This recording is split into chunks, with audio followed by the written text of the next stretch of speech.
de vous présenter, pardon. Et je suis paléoécologue, je travaille principalement sur la reconstruction des régimes de feu à partir des charbons de bois qu'on trouve dans les enregistrements sédimentaires. C'est un peu la même spécialité qu'Adam Ali, donc je ne vais pas revenir là-dessus parce que je pense qu'il vous a déjà expliqué cette méthodologie en détail, donc je ne vais pas vous assommer avec ça. Mais bon, en gros, voilà, moi j'ai eu au cours de ces dernières années deux grandes thématiques de recherche.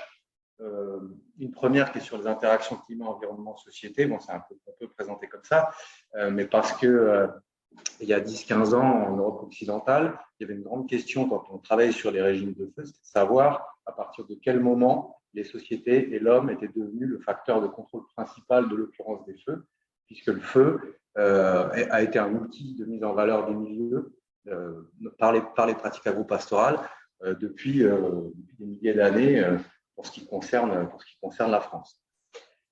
Donc, on a beaucoup travaillé là-dessus, puis on est arrivé à montrer que, grosso modo, cette bascule entre le climat qui va contrôler l'occurrence des incendies, puis l'homme qui va prendre le pas, donc la déconnexion, en gros, entre les fréquences de feu et le climat, elle arrive il y a 2000-3000 ans, à peu près avant aujourd'hui, en Europe occidentale, selon les régions. Et du coup, dans ces recherches-là, on abordait finalement assez peu la question du rôle fonctionnel du feu dans les dynamiques des écosystèmes qu'on étudiait. Et du coup, récemment, j'ai commencé à travailler beaucoup plus dans des zones moins tempérées, à savoir le Groenland et puis maintenant la forêt boréale, dans laquelle je me pose plus ce genre de questions, là vraiment sur la relation entre les régimes de perturbation et les dynamiques de végétation. Alors, je vais vous montrer rapidement, avant de passer aux deux projets de thèse pour lesquels on est ici, je vais vous montrer rapidement un petit peu de résultats sur le Groenland, parce que j'aime bien ce petit lac. Donc, on est ici au sud du Groenland, sur un lac qui s'appelle le lac 95. Et vous avez ici le taux d'accumulation en charbon de bois sur ce lac au cours des 2000 dernières années.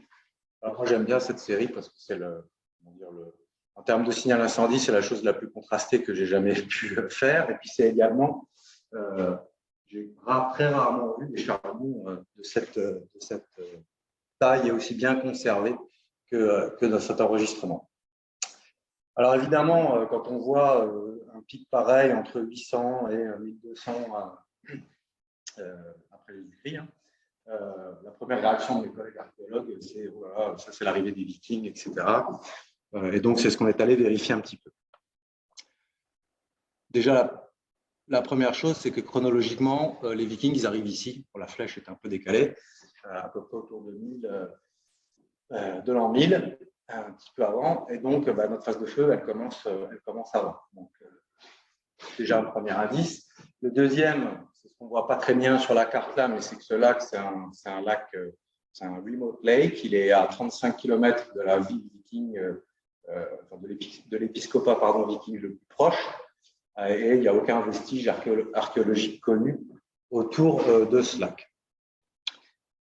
Si on regarde en termes de climat, puisque Laurent a analysé cette carotte également pour les communautés de chironomes, vous les avez ici en bleu avec le taux d'accumulation en charbon de bois à gauche. Alors là, sur les chironomes, ce n'est pas une reconstitution de température, c'est une ACP, mais grosso modo, cette ACP, elle montre des shifts vers des taxons qui sont plutôt chauds à droite et puis des taxons plutôt froids à gauche. Donc, ce qu'on voit très bien, c'est que sur cette phase d'incendie au Groenland, là autour de l'an 1000, on est également dans les moments où on a les communautés de chironomes les plus chaudes de toute la séquence. Premier indice d'une cause plutôt climatique. Et puis, si ensuite on regarde dans les pollens ce qui se passe en termes de végétation, alors je ne vais pas vous mettre un diagramme polémique de 3 km de long, mais juste donc des corrélations croisées entre charbon et puis pollen, donc en étudiant les corrélations en termes de lead and lag, donc à la fois avant l'événement de feu puis à la fois après, sur deux espèces de bouleaux, un qui est un arbre et l'autre qui est plutôt arbustif, voire même très arbustif. Ce dont on se rend compte, c'est qu'en fait, on a un développement à la faveur de l'optimum climatique médiéval, donc du réchauffement climatique, du goulot pubescent, avant d'avoir cette phase d'incendie. Ce qui signifie qu'ici, potentiellement, on a à la fois l'action combinée d'un réchauffement climatique plus d'un seuil, on passe un seuil dans la biomasse disponible, parce qu'il ne faut pas oublier qu'on est dans un système là qui, en termes d'incendie, est limité par le combustible disponible. On ne peut pas vraiment parler de forêt froide à cet endroit-là. Donc voilà, ça permet de remettre un peu en contexte les incendies récents qu'il y a eu au Groenland. On a peut-être entendu parler, là, en 2017, il y a eu 2500 hectares qui ont brûlé, ça ne paraît pas beaucoup, mais pour le Groenland, c'est pas mal déjà, qui ont brûlé au nord du cercle polaire arctique. Ça a fait les gros titres, comme quoi c'était sans précédent, etc. Le fait est que ça ne l'est pas. On en est là pour l'instant. On a ce résultat-là sur un lac. On a un autre lac à côté, à 30-35 km, où là, on a un signal nul sur les 2000 dernières années. Donc, il faut qu'on continue là-dessus pour regarder si ce phénomène-là, on le retrouve à une échelle spatiale plus importante.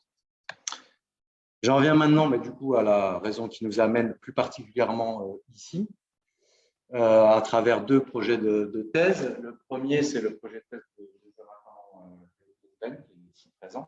Si je dis des bêtises, tu n'hésites pas à m'interrompre, qui porte sur les changements globaux et la dynamique des baissières du Québec-Labrador au cours de l'Holocène, avec une direction de thèse côté franc-comtois assurée par François Gillet et par moi-même, et une co-tutelle ici à l'UQAT avec Yves Bergeron et André Arsenault. Donc ce projet de thèse, on l'a bâti parce que quand on a commencé à travailler avec Adam qui est venu nous proposer de participer à ce projet, on essaie de s'insérer un petit peu dans les choses qui étaient en cours ou récemment faites, donc notamment la thèse de Cécile Rémy autour du Manicouagan et puis la thèse d'Augustin Fossum, dont vous avez une présentation hier, qui lui travaille sur un gradient ouest-est de précipitation dans la Pessière à mousse.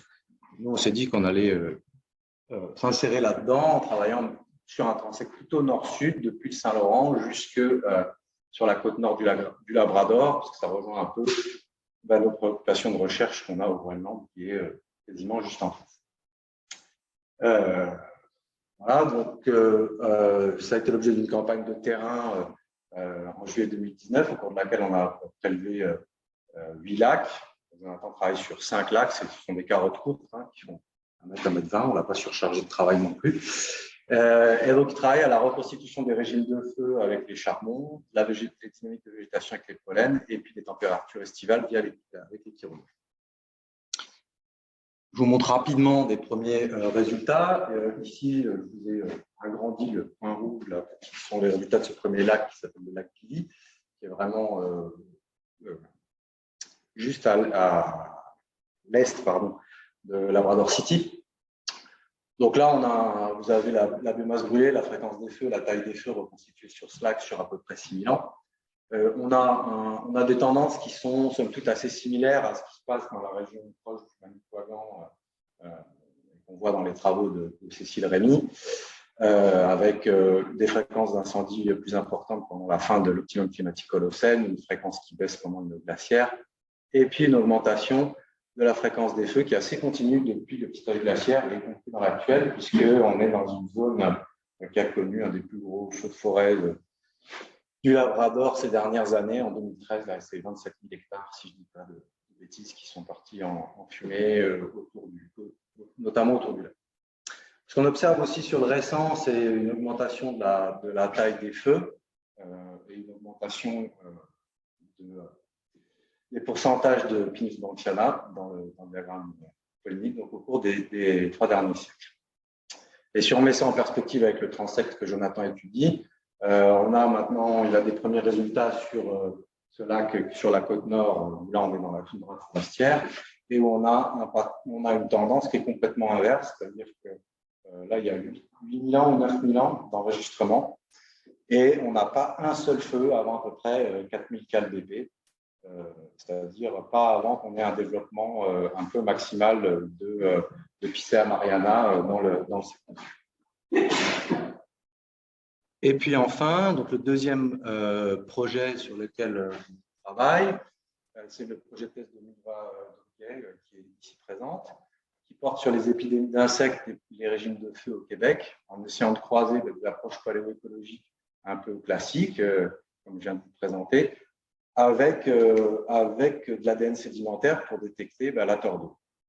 Alors, ça vient, ce projet-là, vient à la fois des collaborations qu'on a dans l'IRP, l'IRL, comme il faut dire, et puis du fait que, comme Laurent vous l'a présenté, on a un labo qui est très interdisciplinaire, à la fois en termes thématiques et de plateau technique. Et il se trouve qu'on a une collègue qui s'appelle Eva Fonso, qui co-dirige la thèse de Milva Druguet, qui est spécialiste en écologie moléculaire et qui travaille notamment sur le régime alimentaire des chauves-souris, qui est principalement composé d'insectes et qui donc a l'habitude de ce genre de manip dans des matrices qui sont différentes du sédiment. Voilà. Donc, elle co-dirige cette thèse avec moi. Et puis, côté UCAT, la co-tutelle est assurée par Miguel Montoro. Et on a aussi Hubert Morin du CAC qui est impliqué dans le projet. Donc là-dessus, sur ces questions, on a demandé un financement au CNRS en début d'année qu'on a obtenu pour faire du développement méthodologique. C'est ce qu'on voit ici. Donc ça, c'est surtout Eva Fonso qui était aux commandes de ça. L'idée, ça a été déjà de commencer par isoler un gène spécifique de la tordose sur de l'ADN nucléaire et puis de tester si c'était spécifique à la fois sur des spécimens de la tordeuse et des spécimens de la livrée de l'arpenteuse. Donc, c'est ce qu'on voit ici. Il ressort positivement sur les spécimens de tordeuse et pas sur les autres défoliateurs. Donc, a priori, il est bien spécifique. Et ensuite, on l'a testé sur du sédiment, sur des lacs. Vous avez ici le lac 4, qui est un lac de la thèse de son nom m'échappe, de Hugues Thérault, le thésard du Bermoin. Où là, il y a eu des épidémies récentes. Et donc là, c'est des tests qu'on a fait sur les 150 dernières années, où on va détecter effectivement ce gène spécifique de la tordeuse dans des concentrations qui sont variables.